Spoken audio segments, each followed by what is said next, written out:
Hello, my friends, and welcome back to the Morning Mindset. I hope you are ready for the day, and if not, that's why the Morning Mindset is here.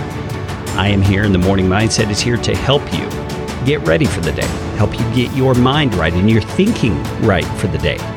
Today, we're going to look at Psalm chapter 29. We've been walking through the Psalms here, and most of the Psalms are Psalms of David.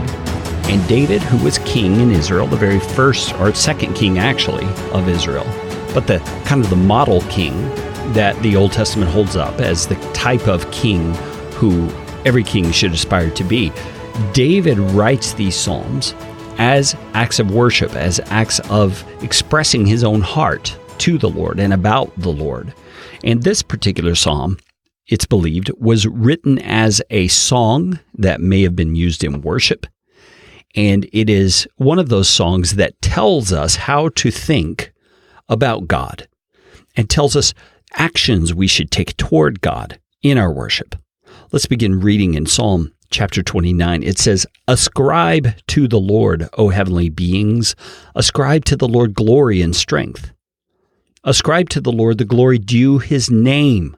Worship the Lord in the splendor of holiness. The voice of the Lord is over the waters. The God of glory thunders. The Lord over many waters. The voice of the Lord is powerful. The voice of the Lord is full of majesty. The voice of the Lord breaks the cedars. The Lord breaks the cedars of Lebanon. He makes Lebanon to skip like a calf, and Syrian like a young wild ox. The voice of the Lord flashes forth flames of fire. The voice of the Lord shakes the wilderness. The Lord shakes the wilderness of Kadesh. The voice of the Lord makes the deer give birth and strips the forests bare. In his temple all cry, glory. The Lord sits enthroned over the flood. The Lord sits enthroned as king forever.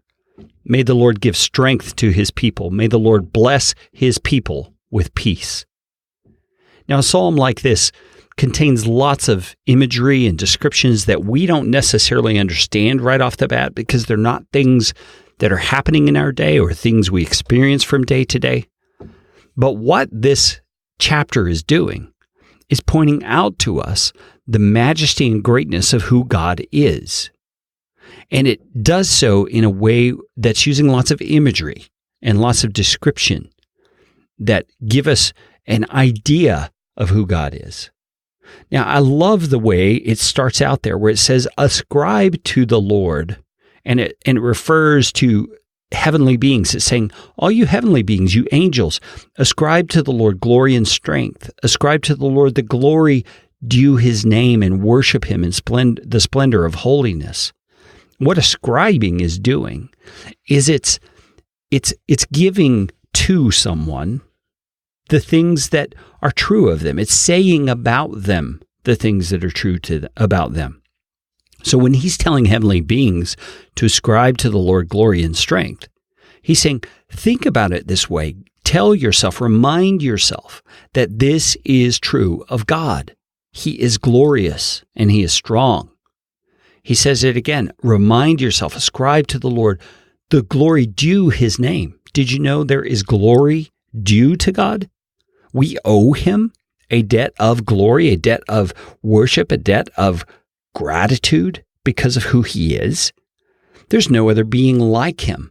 There's no other person to whom we owe such allegiance and such worship because of who he is, because he is gloriously holy and splendorous, as David writes here.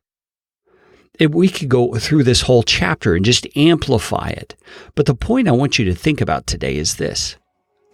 God deserves all glory.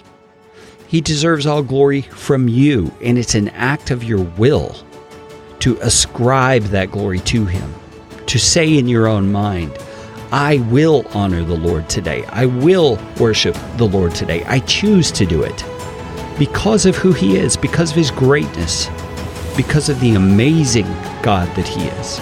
And my friends, that kind of a mindset helps us to walk through a day in an attitude of worship.